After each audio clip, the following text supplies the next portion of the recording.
자, 수익 방식 한번 보겠습니다.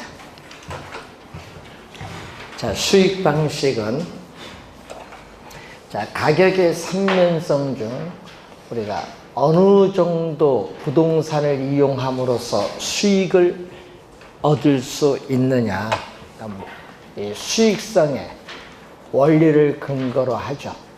자, 그리고 이 부동산을 이용함으로써는 이익이기 때문에 이 수요 측면을 중시합니다. 그래서 수요자 가격의 특징을 가지고 있죠. 수요자 가격의 특징을 가지면서 나타난 방식이 수익 방식입니다. 자, 이 수익 방식에는 이 대상 물건의 가액을 구하는 수익 환원법이 있고, 이 수익 환원법에서 구한 대상 물건의 가액을 수익 가액이라고 하는데, 자, 이 수익 가액은 이렇게 두 가지로 이제 나타날 수 있습니다. 자, 그리고 대상 물건의 임대료를 구하는 방법은 수익 분석법인데, 이 수익 분석법에서 구한 임대료를 수익 임대료 또는 수익 임료라고 하죠. 자, 2년 전에는 요 네모 안에 들어갈 말 수익 임대료 나올 때 어떤 방법으로 구하느냐, 요걸 출제했습니다. 자, 이때 기업용 부동산, 자, 여러분 상업용 부동산과 공업용 부동산과 광업용 부동산을 묶어서 우리는 기업용 부동산이라고 하고, 또 임대용 부동산이 있습니다. 자, 이 두 가지가 바로 수익성 부동산이라고 해요. 그래서 이 수익성 부동산에 우리가 적용이 가능한 게 수익환원법이고, 수익분석법은 임대료를 구하기 때문에 임대용 부동산은 적용할 수 없고 기업용 부동산만 적용하죠. 기업용 부동산만 적용하는 것은 수익분석법, 임대료를 구하기 때문에. 자, 그래서 자, 수익분석법의 개념이 또 나와 있는데, 이 191페이지에 나와 있죠. 자, 일반 기업 경영에 의하여, 자, 일반 기업 경영은 요거죠. 기업용 부동산입니다. 기업용 부동산.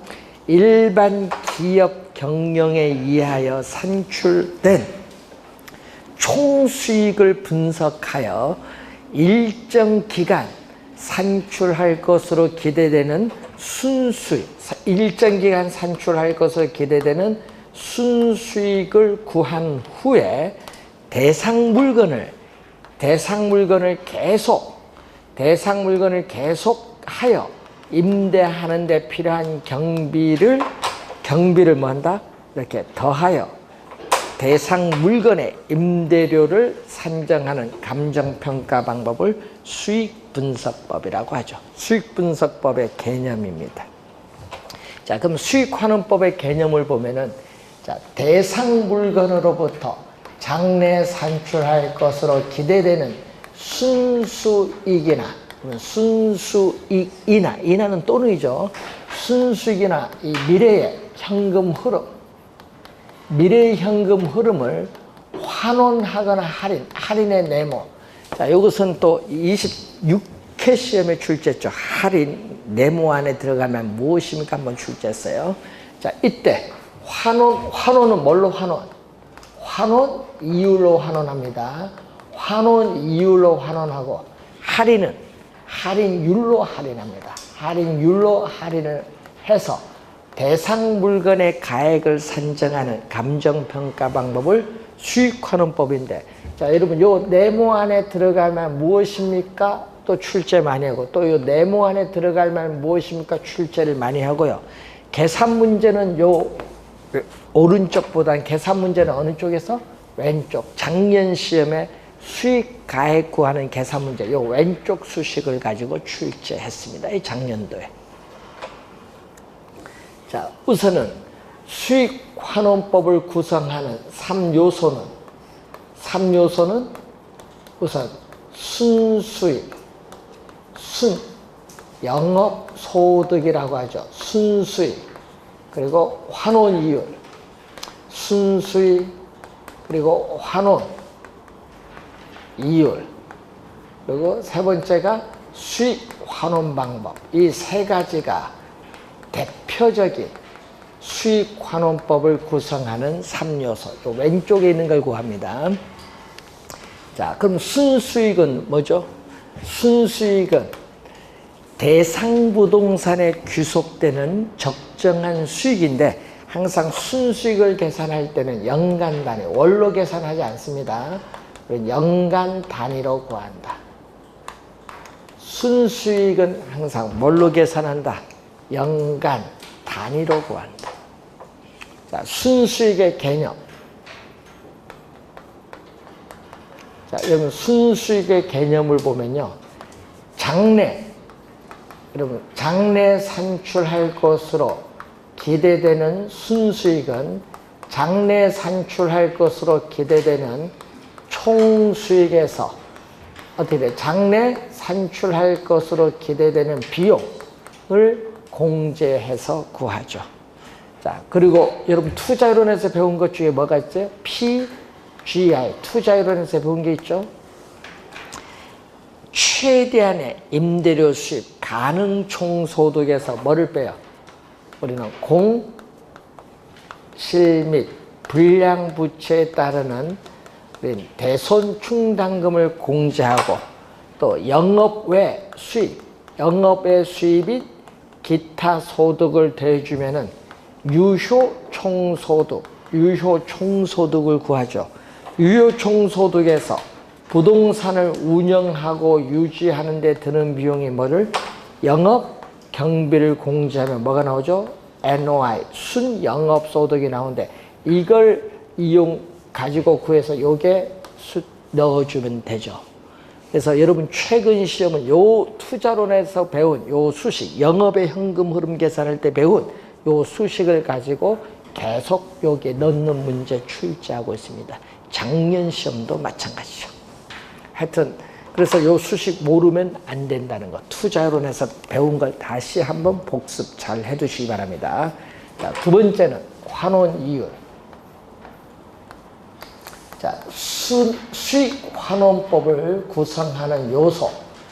이게 뭐죠? 수익 환원법을 우리 구성하는 중요한 뭐다? 3요소 중 두 번째가 환원이율입니다. 환원이율. 자, 환원이율의 개념을 한번 보시면은, 자, 환원이율의 개념을 보면은, 환원이율은 장래 산출할 것으로 기대되는 순수익을 통해서 부동산 가액을 구하기 위한 이율의 개념이 환원이율인데, 부동산 가액 투자 금액은 10억 원인데 10억 원의 순수익이 1억이다. 그러면 10억 원에 1억이면 몇 퍼센티지? 이 율은 퍼센티잖아요. 10%이지. 그럼 수익률이 10%이지란 얘기죠. 그래서 부동산에 뭐를 나타낸다? 수익성을 나타낸다. 부동산에 수익성을 나타내는 이율이다. 수익성을 나타내죠. 그래서 우리는 환원이율은 수익성을 나타낸다는 거. 그래서 이 환원이율은 그래서 장래 산출할 것으로 기대되는 수익률, 또는 예상 수익률, 또는 사전 수익률의 개념이라는 걸 항상 염두에 두시면 돼요. 환원이율은 장래 산출할 것으로 기대되는 수익률, 또는 예상 수익률, 사전 수익률의 개념이라는 것. 투자론에서 배운. 자, 그리고 구조. 자, 여러분 환원이율의 구조를 보면은, 자, 환원이율은 구조를 보면은 투자한 자본으로부터 미래에 예상되는 수익률인 자본 수익률에, 또 미래에 부동산 사용에 따르는 감가상각분에 대해서 투자한 자본을 또 회수를 해야 되는 이 율을 더해줌으로써 환원이율을 구성합니다.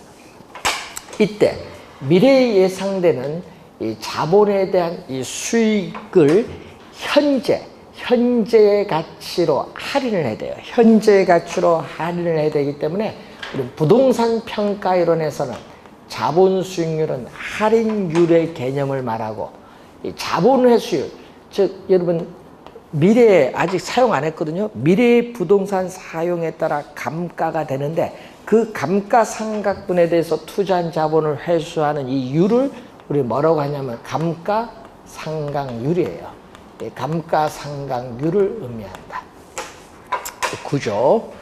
자, 그리고 환원이율의 종류를 보면은 환원이율은 한 개의 물건에 대해서 적용되는 개별 환원이율이 있죠. 예를 들면은 한 개의 물건에서 적용되니까 토지 환원이율, 뭐 건물 환원이율 이런 게 있고, 또 토지 건물 2개 이상, 토지 건물 2개 이상의 물건에 대해서 적용되는 종합 환원이율의 개념이 있다. 그리고 감가상각률 포함 여부에 따라서 상각 전 환원이율의 개념이 있고, 또 상각 후 환원이율의 개념이 있어요. 자, 그리고 또 소득세 또는 법인세인데 세금을 공제하기 전, 세전 환원이율이냐, 세 공제 후, 즉 세후 환원이율이냐, 예? 세공제 포함 여부에 따라서 이렇게 또 나눌 수가 있어요. 자, 환원이율 구하는 방법. 또 작년에 또 출제했었죠. 환원이율 구하는 방법. 환원이율을 결정하는 방법은 5가지로 지금 여러분이 나오고 있죠. 5가지를 보면은 우선은 시장 추출법이라는 게 있습니다. 시장 추출법을 시장 비교 방식 또는 시장 접근법이죠. 자, 환원 이율은 시장 접근법으로 구할 수도 있다. 맞는 지문이죠. 환원 이율 구하는 방법이잖아요. 뭐죠? 우리는 평가 대상 물건과 가장 유사한 최근의 사례를 수집을 해요. 최근 사례를 수집해서 그 사례에서 환원율을 직접 추출, 구하는 방법을 시장 추출법. 그렇지만 과거의 거래 사례와 순수익을 근거로 구한다는 문제점은 가지고 있어요. 자, 두 번째는 요소 구성법. 자, 요소 구성법이 뭐가 나오죠? 조성법이죠. 자, 요소 구성법인 조성법인데 환원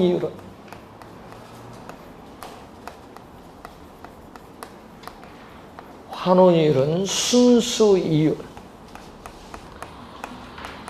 자, 환원이율은 순수 이율에 위험률을 가산한 율로 한다. 순수율에 위험률을 가산한 율로 한다. 이때 순수 이율은 투자론에서 배운 무위험 자산의 수익률, 뭐라고 하죠? 이걸 줄여서 무위험률을 뭐라고 해요? 국채 수익률. 예를 들어서 국채 수익률인데 시험 문제 나올 때 주의해야 됩니다. 기대 이율이 아니다. 자, 적산법에서의 기대 이율은 임대차 부동산을 취득을 하는데 투자한 금액에 대해서 장래 기대되는 임대 수익가에 비한 기대 이율인데 이건 적산법이죠. 기대 이율의 개념이 아니라 뭐죠? 무위험률의 개념이다.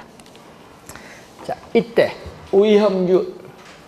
위험률은 위험 부담에 따르는 할증률을 얘기해요. 자, 위험 부담에 따르는 할증률이 위험률인데, 위험률을 구성하는 요소는 우리가 4가지로 볼 수 있죠. 투자에 따르는 위험성, 현금화가 쉬운가 어려운가, 비유동성, 부동산 관리가 어려운가 쉬운가, 또 투자한 자금이 안전한가 그렇지 아니한가. 자, 이때 위험성이 높다. 위험성이 높을수록 현금화가 어려울수록 관리가 어려울수록 위험률은 점점 뭐한다? 위험률은 점점 증가.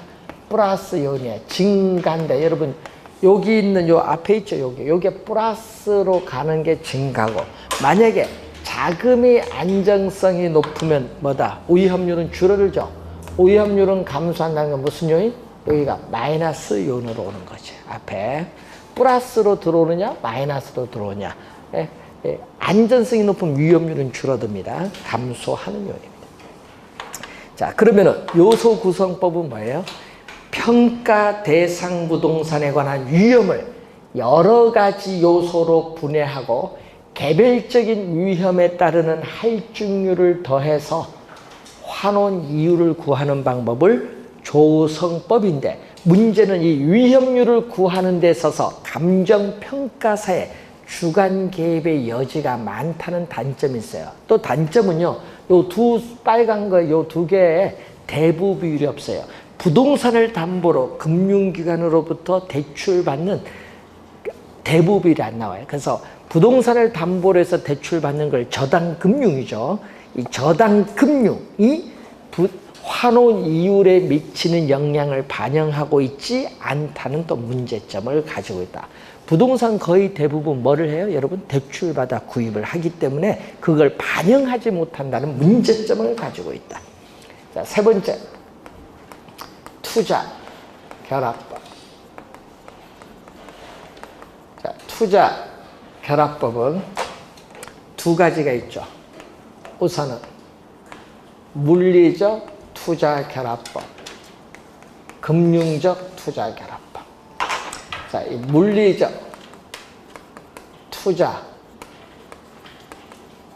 결합법과 금융적 투자 결합법. 자, 물리적 투자 결합법, 금융적 투자 결합법 두 가지가 있어요. 자, 이 물리적 투자 결합법은 토지와 건물이 결합된 이렇게 토지와 건물이 결합된 복합 부동산인 경우에 적용. 토지와 건물이 결합이 된 이 복합 부동산인 경우에 적용하는데 이 복합 부동산의 순수익, 복합 부동산의 순수익, 즉 소득을 창출하는 부동산의 능력이 토지와 건물이 서로 다르며 토지 소득, 건물 소득 분리될 수 있다는 가정에 근거하여 구하는 방법이죠. 그러면 토지 소득, 건물 소득 분리하기 어렵거든요. 그걸 뭘 한다? 분리할 수 있다는 가정에 근거해서 구한다. 이런 얘기입니다. 자, 그럼 토지, 건물 두 개 이상의 물건에 대해서 적용하는 것을 우리는 아까 종합환원 이율이죠. 토지, 건물 두 개 이상의 물건에 대해서 적용하는 게 종합환원율입니다. 그럼 분리해야겠죠. 토지, 건물 분리될 수 있다. 자, 토지 투자자가 요구하는 수익률을 토지 환원 이율. 그러면 건물 투자자가 요구하는 수익률을 우리는 건물 환원 이율. 그래서 요 두 가지가 서로 뭐다? 다르다는 얘기예요. 예? 아까 소득을 창출하는 부동산의 능력이 토지, 건물이 서로 다르며 요 두 개가 다르다는 얘기예요. 그럼 예를 들어서 토지 환원율이 몇 프로다? 5%면 건물 환원율이 몇 프로? 10% 이렇게 다르다는 얘기예요. 다르다.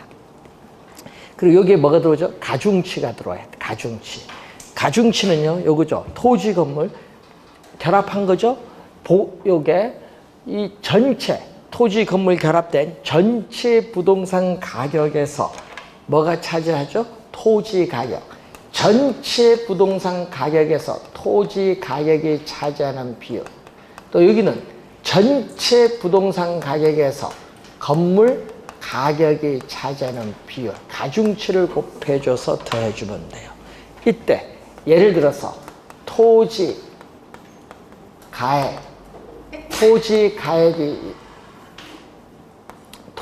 가액대 건물 가액이 주어졌다. 자, 토지 가액과 건물 가액이 주어졌는데 토지는 몇 프로? 20%, 건물은 80% 이렇게 주어졌다. 예? 그러면 가중치 들어갑니다. 가중치 얼마? 전체 100%지. 전체 100%에서 토지는 얼마 차지? 20%. 여기는 전체 부동산 가격 100%에서 건물은 80% 차지. 이게 바로 뭐가 돼? 가중치야. 가중치. 요걸 곱해주면 돼. 그럼 여기 몇 프로죠? 예? 100분의 얼마? 100. 100분의 100이니까 1. 예? 1%. 여기는 100분의 800이니까 몇 프로? 8%. 더해줬더니 몇 프로가 되죠? 9%가 되겠죠. 종합환원 이율. 자, 이 금융은 돈 빌리는 거죠. 자금을 금융기관으로부터 융통받는 게 금융이에요. 그럼 부동산 여러분 살 때 금융기관 돈 빌린다 이런 얘기입니다. 그럼 돈 빌리면요. 부동산 투자 금액이 10억인데 융자 6억 받으면 내가 투자한 금액 얼마? 4억. 내 돈 남의 돈 구분하기가 쉽다 어렵다? 융자 얼마 받았잖아 확실히. 그럼 구분하기가 쉬워요. 쉽잖아요. 총 투자금에서 대출 빼면 내 돈인데. 그래서 요것보다는 요게 분리하기가 쉬워요.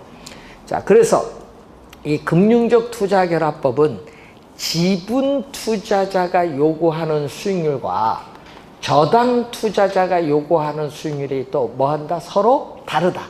서로 다르다는 데 착안한다. 서로 다르다는 데 착안해서 투자 자본을 금융적 측면에서 구분하는 방법입니다.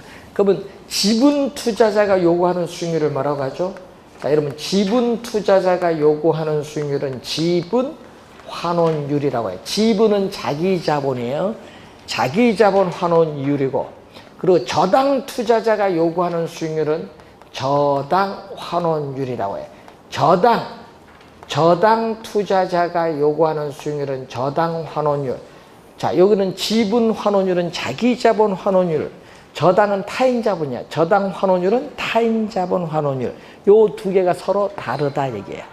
자, 저당 환원율이 예를 들어서 10%면은 지분 환원율은 5% 이렇게 다르다는 얘기겠죠. 자, 이때 가중치 곱해줘야 되는데, 가중치는 여기 뭐냐? 부동산 가격에서 자기 자본이 차지하는 비율인 지분 비율. 여기는 부동산 가격에서 타인 자본이 차지하는 비율을 저당 비율. 저당 비율을 다른 말로 뭐라고 한다? 대부 비율, LTV를 말하고, 이때 이 지분 투자자가 요구하는 수익률과 저당 투자자가 요구하는 수익률이 서로 다른데, 우리는 지분 환원율로서 한 해의 소득을 기준하는 지분 배당률을 적용하고, 이 저당 환원율로서 카즈딘이라는 학자는 저당 상수를 적용한다. 금융적 투자 결합법. 자, 이것을 좀 더 발전시킵니다. 금융적 투자 결합법을 좀 더 개량하여 발전시켜서 나온 네 번째가 바로 엘우드법. 엘우드법은 보통의 일반 투자자인 지분 투자자 입장에서 뭐를 강조? 지분 수익률을 강조합니다. 여러분, 총 투자 수익률, 종합 수익률을 강조하는 것이 아니라 뭐를 강조한다? 지분 수익률을 강조하고, 지분 수익의 극대화. 지분 수익은 뭐죠? 세전현금 수지죠. 이 지분 수익의 극대화를 뭐한다? 추구를 하겠죠.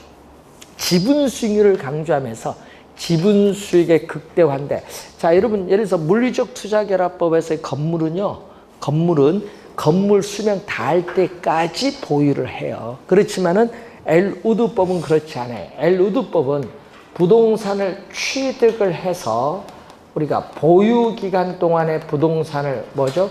운영해서 일정 기간 지나면 처분한다. 그래서 여러분, 처분하죠. 건물 수명 다할 때까지 보유하는 것이 아니라 일정 기간 지나면 처분한다는 걸 전제로 해요. 예? 그래서 환원율에 미치는 요소가 세 가지 있죠. 그래서 엘우드법은 우리가 환원율에 미치는 요소가 세 가지가 있어요. 뭐가 미치죠? 엘우드법은 우선 보유기간, 취득해서 처분할 때까지 보유기간 동안 매 기간마다 현금 수입, 현금 지출. 5년 보유하면 매년 5번 계산해야 돼요. 예? 그리고 또 대출을 받았잖아요. 금융기관으로부터 대출을 받았기 때문에 대출금에 대한 또 매 기간 원금 이자를 상환을 해야 됩니다. 자, 예를 들어서 여러분 6억 대출 받아서 내 돈 4억 투자해서 10억 부동산 샀어요. 근데 처분할 때까지 6억 대출 받은 금액 중에 2억 상환하면 이제 내가 투자한 금액은 자기 자본 얼마가 돼? 대출금 6억에서 2억 상환했으니까 대출이 이제 4억 남았고, 그럼 나머지 10억에서 4억을 뺀 6억이 내 거 아니에요. 자기 자본이 증가해요. 그걸 전문용어로 지분 형성분이라고 해요. 보유 기간 동안 매 기간마다 원금을 상환해 나감에 따라 기간 말 내 돈, 자기 자본이 증가하는 것을 전문용어로 뭐라고 하죠? 지분 형성분. 란 말이에요. 그리고 또 하나가 또 뭐죠? 또 기간 말, 여러분 처분을 하죠. 보유 기간 말, 즉 처분할 때 취득 시의 가격보다 오를 수도 있고 내릴 수도 있지. 그 기간 말 부동산 가치 상승분 또는 하락분, 이 세 가지가 우리는 환원이율에 영향을 미친데, 문제는 부동산 가치는 엘우드법에 있어서의 부동산 가치는 지분 가치에다가 저당 가치를 대주는데, 이때 부동산 가치를 구하기 위한 환원 대상 소득, 환원 대상 소득을 우리는 세전, 현금 수지를 대상으로 부동산 가치를 구해요. 세전 현금 수지, 세는 소득세를 납부하기 전, 그래서 세금, 소득세, 이 세금이 부동산 가치에 미치는 영향을 고려하지 않고 있다는 단점이 있어요. 자, 엘우드법. 자, 그러면 이 지분 투자자 입장이 아닌 대출자 입장에서 구하는 방법이 부채 감당법, 작년에 출제했습니다. 개텔법이라고 해요. 누구 입장에서 구한다? 이거는 저당 투자자, 대출자 입장에서 구한다. 저당 투자자인 대출자 입장에서 구한다. 자, 그래서 환원 이율은, 자, 장요 수식 계산 문제 출제했죠? 자, 환원 이율은, 자, 투자론에서 배운 게 있죠. 순 영업소득이 부채 서비스액의 몇 배가 되는가 측정하는 것을 부채 감당률에 근거해서 구하는 거예요. 부채 감당률의 대부 비율에 뭐를 저당 상수를 곱해주면 되는데, 이때 이 세 가지 요소는 금융기관이 중시하는 요소로서 환원율을 구하기 때문에 객관적이면서 계산이 간편하다는 단점이 있지만은, 투자 의사결정의 궁극적 주체는 바로 지분 투자자인데 대출자 입장에서 구하기 때문에 대출자를 지나치게 보호를 하고 있다는 비판을 받고 있다는 거죠. 자, 5가지 잘 우리가 확인해 두셔야 될 부분이죠. 그래서 여러분 환원 이율, 이게 상당히 중요한데, 환원 이율 그리고 저기 수익가액 구하는 계산 좀 주의 좀 해두시면서, 자, 수익 환원법을 구성하는 세 번째, 자, 투자한 자본에 있어서 회수 논리에 따르는 우리는 수익을 환원하는 방법이 있어요.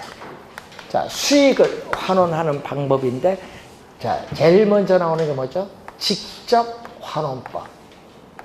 직접 환원법은 어디에 적용한다? 농지, 염전 등의 토지에 적용한다. 농지, 염전 등의 토지인데, 토지는 사용하여도 소모가 안 되죠. 그래서 감가, 상각할 수 없는 자산이기 때문에 투자한 자본에 대해서 회수할 필요가 없다.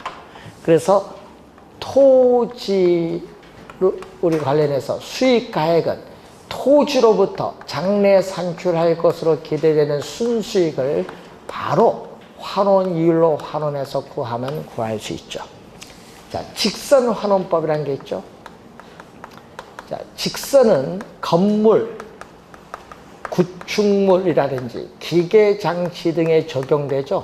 자, 토지는 영속성을 가지고 있지만 건물이나 기계는 수명이 있어요.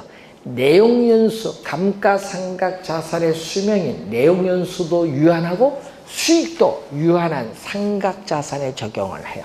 그래서 수익가액은 상각전 순수익이죠. 상각자산에 적용하니까 이 상각후 환원이율에 뭐를 대준다? 상각률을 가산한 환원이율로 환원을 해주죠. 자, 연금법을 인우드법, 상환기금법을 호스코드법인데, 자, 요 두 가지는 복합부동산인 경우에 적용하죠. 부동산이 땅, 부지와 건물, 기타, 상각자산의 결합으로 이루어진 복합부동산의 경우에 적용을 하게 돼요. 그래서 우린 상업용, 공업용, 광업용 부동산은 기업용 부동산입니다. 그래서 기업용 부동산에 있어서 일반 기업 경영, 임대용 부동산에 있어서 부동산의 임대입니다. 그래서 일반 기업의 경영 또는 부동산 임대에서 발생하는 상각전 순수익이죠. 이 상각전 순수익에 상각후 환원이율, 잔존 내용연수를 고려한 복리연금 현가율, 연금의 현가계수를 곱해서 대상 물건의 가액을 구하는 방법은 연금법이에요. 그래서 연금법은 상각 금액을 재투자, 다시 투자해도 수익을 영장을 더 시킬 수 있는 공장, 슈퍼마켓 등의 복합부동산이나 업권에 적용하고, 자, 여기는 상각 후 환원이율, 축적이율이 하나 더 들어가죠. 축적이율, 잔존 내용연수를 고려한 수익 현가율을 곱해서 가액을 구하는데, 이 상환기금법은 상각 금액을 다시 재투자하여도 수익을 영장할 수 없는 광산, 채석장, 광업권 등에 적용해요. 자, 그래서 여러분 축적이율이라는 용어가 나오는데, 축적이율은 안전한 자산의 이자율을 얘기해요. 여러분 안전한 자산의 이자율, 국채 수익률 이런 걸 얘기하고죠. 그래서 이것은 뭐보다 작아요? 환원이율보다 낮아요. 네. 환원이율보다 낮기 때문에 우리는 연금법에서 구한 수익 가액이 이 상환 기금법에서 구한 수익 가액보다 일반적으로 이게 높게 나타나요. 자, 네 가지 방법 있다는 것 정도만 간단히 확인해 보시면 되겠고요. 자, 여러분 교재 202페이지 보시면은 감정평가의 절차가 나옵니다.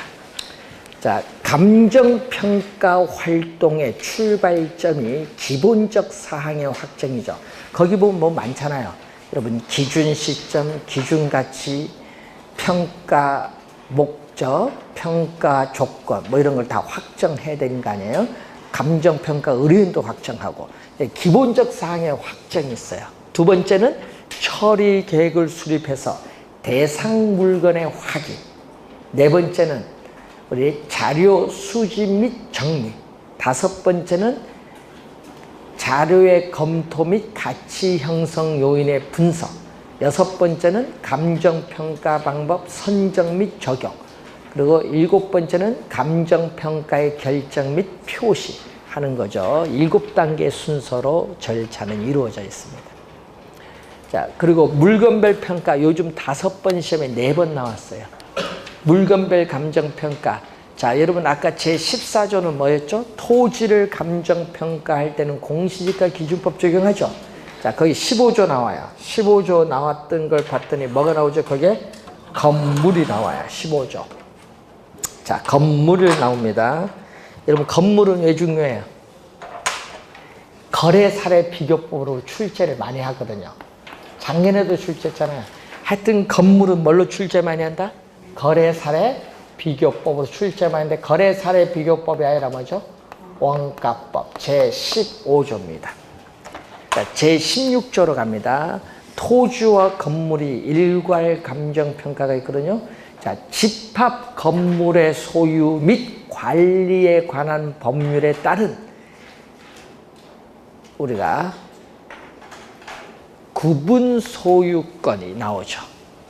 구분 소유권이 대상이 되는 건물 부분과 그 대지 사용권을 일괄하여 감정평가할 때는 뭐를 적용? 거래사례 비교법입니다. 원가법이 아니라 거래사례 비교법을 적용한다. 거래사례 비교법이죠.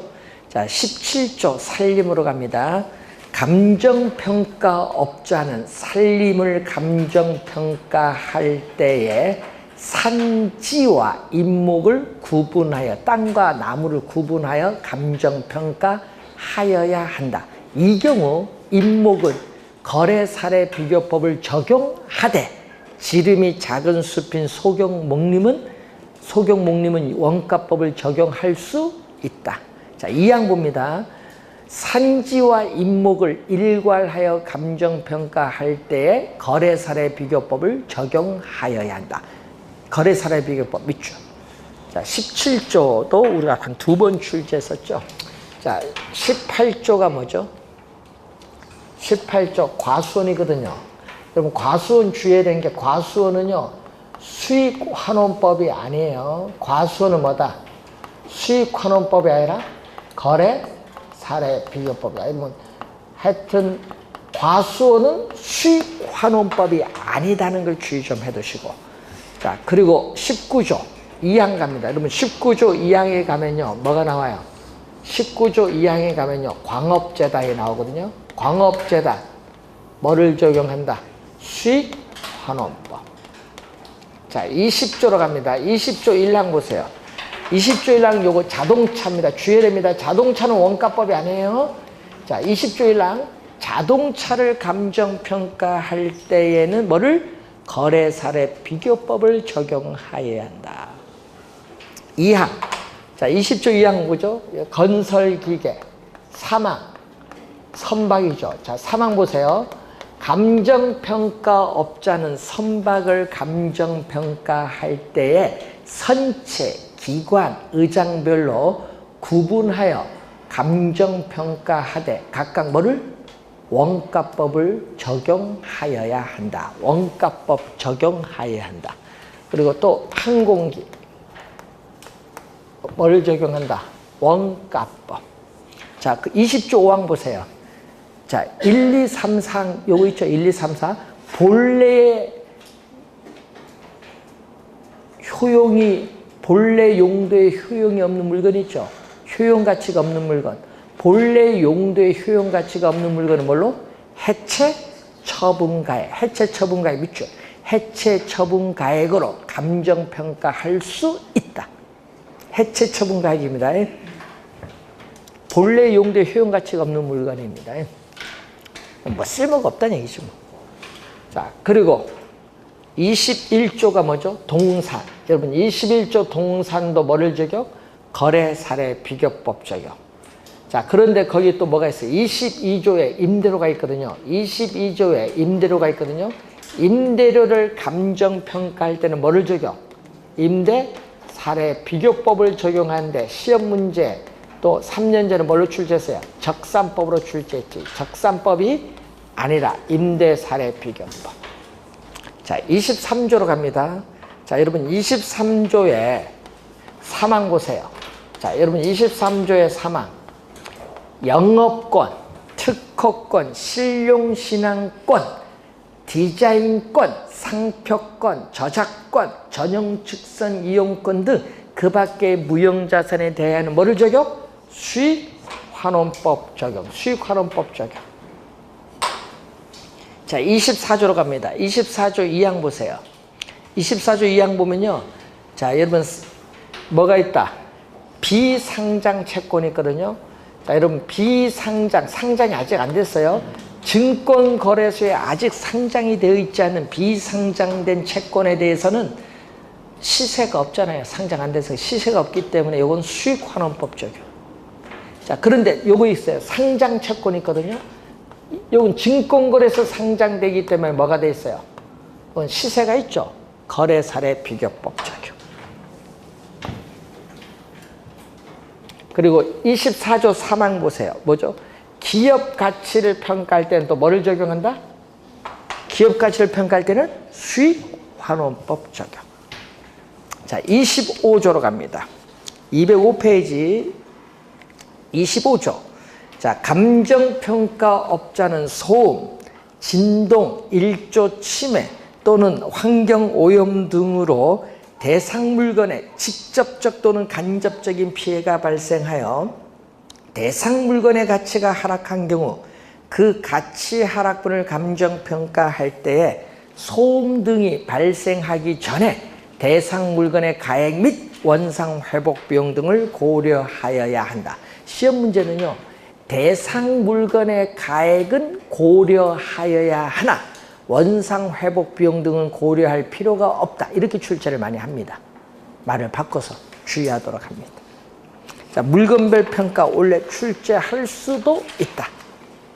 요거는 시험에 나오면은 5초도 안 걸리겠지. 점수 주려고 내는 문제예요. 이런 문제, 물건별 평가는. 이건 틀려서는 안 됩니다. 자, 그리고 이제 또 매년 또 한 문제 출제되는 부동산 가격 공시제도 210페이지에 나와 있는 내용은 잠시 쉬고 싶어요.